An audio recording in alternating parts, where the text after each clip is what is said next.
जय माता शाह। अभी पीछे मेरे पास एक कोई कुंवारों का रिश्ता आया। मैंने गांव में पूछा बूढ़े बुजुर्गों से भी इस तरह से बच्चे का रिश्ता आया है। तो मेरे को काकू है एक, उन्होंने कहा कि अपने कुंवारों में रिश्ता होता नहीं है, आण पड़ी हुई है कि कोई। तो मैंने कारण पूछा, उन्होंने उन्होंने बताया अपने कोई बारात गई थी, कुंवारों ने उस पूरी बारात को ख़त्म कर दिया, तब से अपने बुज़ुर्गों के कसम खाई हुई है, आण पड़ी हुई है। तो मैंने इतिहास सर्च किया इस पे, कुछ इतिहास सर्च किया, कुछ फेसबुक पे, यूट्यूब पे और पे भी। ऐसा क्या कारण है जो आज तक इतनी पीढ़ी निकलने के बाद में भी। तो इसमें मैंने देखा, लंबा है काफ़ी, मैं थोड़ा छोटे रूप में बताने की कोशिश करता हूँ।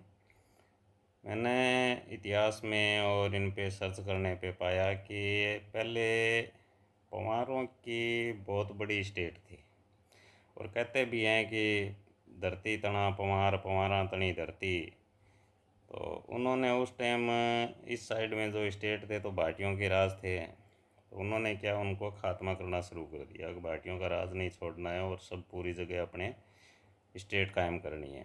तो उन्होंने उनको मारना काटना शुरू कर दिया।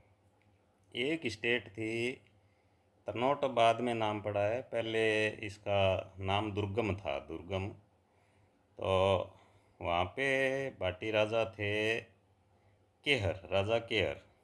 राजा केहर की ज़मीन थी, फिर उनके बेटा हुआ एक तन्नू, राव तन्नू।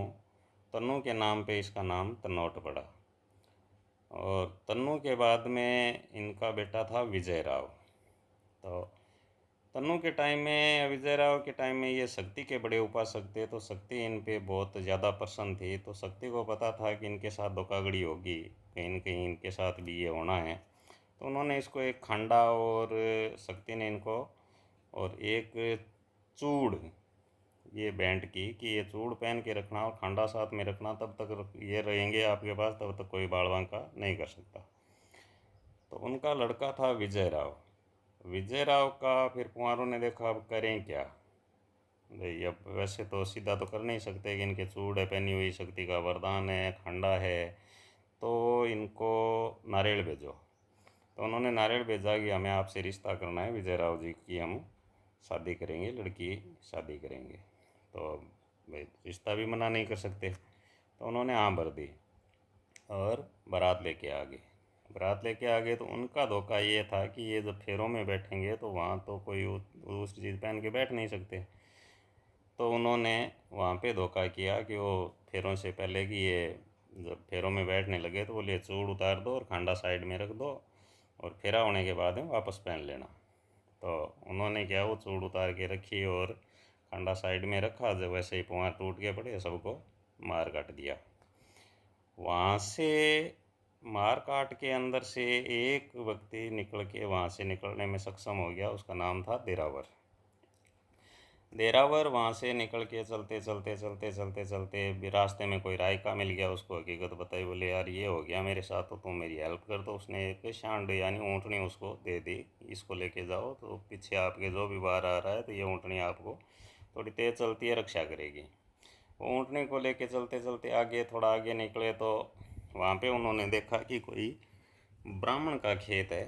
ब्राह्मण का तो उनको क्या पता, खेत में 4-5 आदमी लगे हुए हैं। वहाँ वो गए और उनको बताया कि भी मेरे साथ पीछे ऐसे ऐसे आर्मी आ रही है, आर्मी मतलब उस टाइम की बाहर आ रही है, और मेरी आप लोग रक्षा करो। तो उन्होंने कहा हम तो पुरोहित हैं भाई, क्या कर सकते हैं। लेकिन पुरोहित जी जो थे वो बड़े सज्जन और दिमाग वाले आदमी थे। उन्होंने कहा ऐसे करो, ये कपड़े वपड़े चेंज करके और ये थोड़ा गमछा वमछा ये लपेट लो, और ये बेटे हैं मेरे, ये जो निदान कर रहे हैं, इनके साथ लग जाओ, देखते हैं क्या होता है।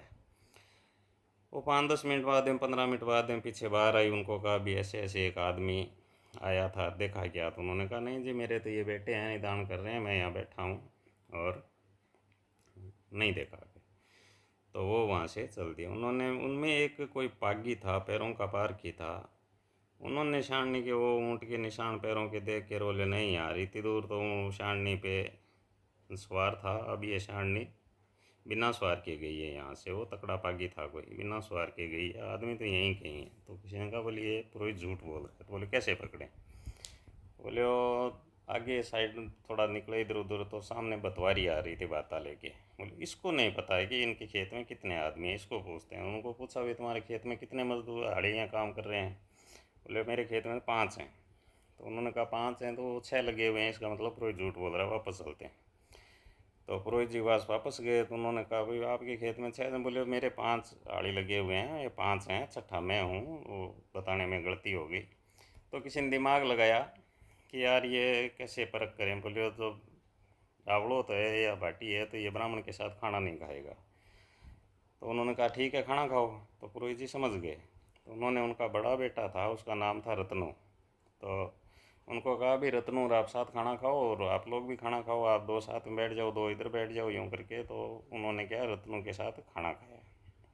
तो बाहर वालों ने देख के देखा कि भाई ब्राह्मण है, झूठ तो नहीं बोलते, वो चले गए वहाँ से।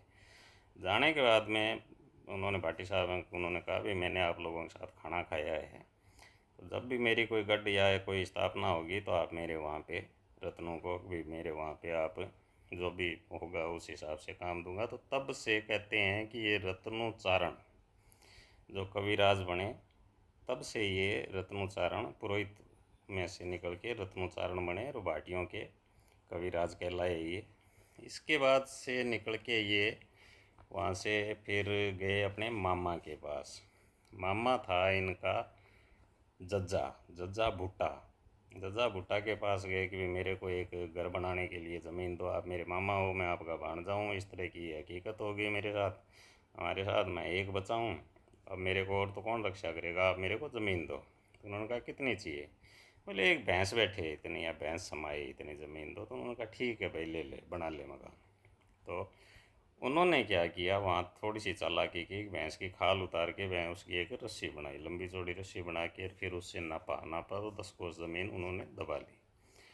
तो जब उनको जज्जा भुट्टा को पता चला तो उन्होंने कहा, बोले यार ये तो तुमने हमारे साथ धोखा किया है, ये कोई बात थोड़ी हुई, एक भैंस बैठने जितनी जगह, घर मारने के लिए जगह, तूने तो हमारे 10 कोस जगह दबा ली।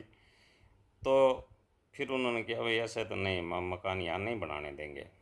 तो कहते हैं कि जज्जा भुट्टा की जो पत्नी थी वो बोली, कै बनती सुन जजा फूल पछाणी ले ले, कै भुट्टा का बाटी तू कोट डाणी दे, कोट डावण दे, यानी इसको मकान बनाने दे। कै बनती सुन जजा फूल पछाणी ले, का भुट्टा का बाटी कोट डावण दे, यानी इसको मकान बनाने दे। भाणजा है तेरा, का भुट्टा और का बाटी ज़मीन में क्या फ़र्क पड़ना है, खूब पड़ा है तो इसको बनाने दे। तो जजान का चल कोई नहीं, बना ले गए। फिर वहाँ से उन्होंने क्या किया, वो साइड में कोई पत्थर निकल रहे तो वहाँ से पत्थरों की कटाई वटाई करवा करू के सारे उस तरह गड़ा गड़ू के, और फिर वो हाथियों पे उन, कोई पैसों की कमी उनके पास थी नहीं। यहाँ बीच में एक थोड़ी सी और रह गई कि कोई रत्ता नाम का वहाँ पे उनके वहाँ संत थे, उनकी बीच में उन्होंने कोई पुरोहित जी से निकलने के बाद में उनकी सेवा भी की, और वहाँ से फिर वो सेवा की तो उनके पास वो पारस भी दिया उन्होंने, और कोई इस तरह की चीज़ें दी। फिर उससे क्या वो सोना बनाया, पैसों की कोई कमी थी नहीं, तो उससे उन्होंने क्या गढ़ की सामग्री का निर्माण करवाया, और रात भर में वहाँ एक बहुत बड़ा गढ़ खड़ा कर दिया। सुबह जजा उठा, बोली ये क्या हुआ? बोली ये तो देरावर जी ने गढ़ बनवाया बनवाया है। तो वो हाथियों पे खच्चरों पे वो लाद के लेके आए, रात भर में बहुत बड़ा गढ़ खड़ा कर दिया। जैसे जज्जे के घर पे छाँव पड़ी, सुबह उठा, बोली ये घर पे अंधेरा छाँव क्यों? तो बोले ये तो देरावर जी ने बहुत बड़ा गढ़ बना दिया। फिर कहते हैं उसी जगह का नाम उन्होंने देरावर रखा। फिर देरावर रखा, देरावर रखने के बाद में फिर उन्होंने सेना बनाई, सेना बना बनू के, और फिर उन्होंने क्या किया कि जब कुंवारों को फिर पता चला कि वो भाटी तो ज़िंदा रह गया और वो वहाँ राज कर रहा है, तो उन्होंने फिर ब्राह्मण को भेजा नारियल दे के, नारियल दे के भेजा। बोले जाओ जाके बोलो उनको कि भाई हम लड़की देना चाहते हैं और इस तरह शादी। तो देरावर जी समझ गए धोखा तो करेंगे लेकिन मना भी नहीं कर सकते। तो उन्होंने पंडित को कहा कि बोले ठीक है हम आ जाएंगे। बोले शर्त? तो बोले 100 घोड़ों की आदमी के साथ आओगे, 100 घोड़ों की सेना लेके आओगे, इसके ज़्यादा नहीं लेके आओगे। उन्होंने कहा ठीक है। फिर एक शर्त मेरी भी है कि 12 द्वार हैं आपके, तो 12 द्वार को ले रखोगे, मैं मेरी मर्जी होगी उस द्वार से मैं अंदर घुसूँगा, 100 घोड़े लेके आऊँगा, आप जाओ उनको कह दो। तो उन्होंने मान ली। तो उन्होंने क्या 1200 घोड़ों की सेना तैयार की, 1200 घोड़ों की सेना तैयार करके 12 द्वारों में 100 घोड़ों से उन्होंने प्रवेश किया और कुंवारों को काटना मारना शुरू कर दिया। और जो पीछे का बैर था वो लेना शुरू कर दिया, वो काट बाँट के। और फिर वहाँ पे उन्होंने कुंवारों के पास तो राजधानी थी लोद्रवा, उस पर उन्होंने कब्जा किया। फिर कई पीढ़ियों तक वहाँ लोद्रवा में कई पीढ़ियाँ भाटियों की निकली। लोद्रवा से फिर वहाँ से वो राजा जब आगे रवाना हुए तब वो रता संत के वहाँ फिर पहुँचे, तब उन्होंने उनको आशीर्वाद दिया, तुम इसमें भगवान गद्दी, भगवान झंडा, भगवान गादी, भगवान तंबू, खड़ाऊ और धूणा, ये तुम भाटी जब तक रखोगे तब तक तुम्हारा राज कायम रहेगा। फिर वहाँ से वो उन्होंने उसको मानते हुए फिर कहते हैं कि पुंवारों की 9 स्टेट उन्होंने उस टाइम तहस नहस की, बोले पुंवार की स्टेट नहीं छोड़ूंगा।